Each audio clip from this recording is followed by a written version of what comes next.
देखिए एक क्वेश्चन है, find a particular solution of e to the power x into root 1 minus y square dx plus y by x dy is equal to 0 given y is equal to 1 when x is equal to 0। यह first order और first degree का एक differential equation है। हम क्या किए कि यहाँ प्लस वाई बाई एक्स को पहले इधर कर दिए। अब मेथड ऑफ वेरिएबल सेपरेबल में dx के साथ x वाला टर्म x और dy के साथ y वाला टर्म्स को किया जाता है। तो x को हमने इधर कर दिया और इस रूट को हमने इधर कर दिया, हो गया सेपरेबल। तो उसके बाद का चरण क्या होता है, प्रोसेस कि इंटीग्रेट करते हैं दोनों तरफ। हम यहीं पर इंटीग्रेट कर दिए। अब यह एक इंटीग्रेशन का सवाल है और यह भी एक इंटीग्रेशन का सवाल है।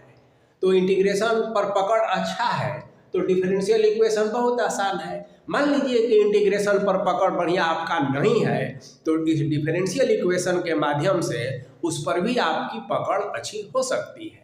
तो देखिए यह प्रोडक्ट ऑफ टू फंक्शन है तो बाई पार्ट्स का यूज होगा क्योंकि एक अलजेब्रिक है एक एक्सपोनेंशियल है।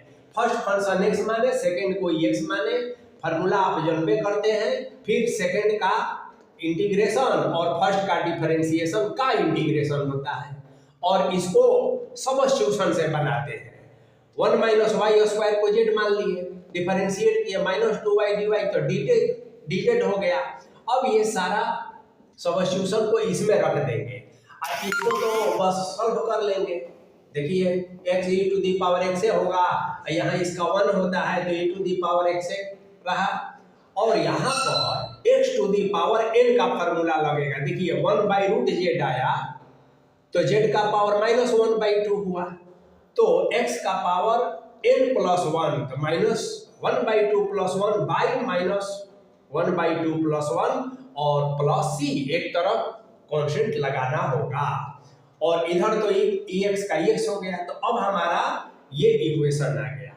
इसको सिंप्लीफाई किए तो केवल रूट z आ गया, बाकी कैंसिल हो गया और प्लस c।